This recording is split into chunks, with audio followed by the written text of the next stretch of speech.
Kita kembali ke Arek News Bolong. Pos pelayanan Satlantas Polres Kota Kediri tergolong unik. Pasalnya tidak hanya disediakan tempat beristirahat saja, tapi juga disediakan pula BBM gratis bagi para pemudik. Bahkan mesin kompresor angin dan mobil derek juga tersedia gratis bagi para pemudik yang mengalami kendala.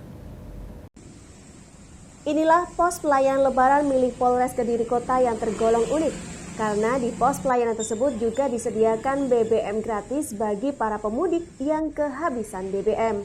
Untuk mengamankan perayaan Hari Raya Idul Fitri tahun ini, Polres Kediri mendirikan pos pengamanan sebanyak 5 titik yang berada di perbatasan dan juga tengah kota. Salah satunya beberapa di alun-alun Kota Kediri dengan berbagai fasilitas.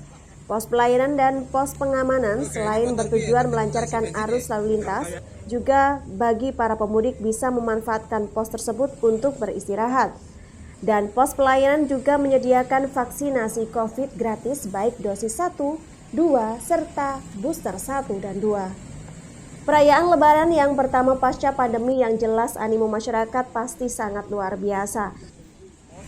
Untuk ini ada beberapa inovasi. Di antaranya kita ada mobil derek apabila kita ada pemudik yang mengalami kendaraan kita siap derek.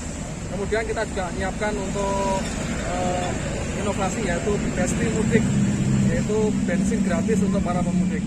Itu dikandung untuk para pemudik yang apabila di jalan itu kehabisan BBM, seperti yang sudah rumahnya jauh kemudian pas ditemukan kondisinya dalam keadaan kehabisan BBM, maka kita akan beri layanan yaitu bensin gratis untuk para pemudik. Sementara arus lalu lintas di perempatan alun-alun Kota Kediri saat ini juga terpantau padat merayat akibat volume kendaraan naik.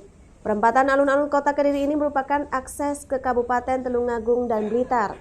Petugas juga terus berjalan sambil mengatur arus lalu lintas agar tidak terjadi kemacetan panjang.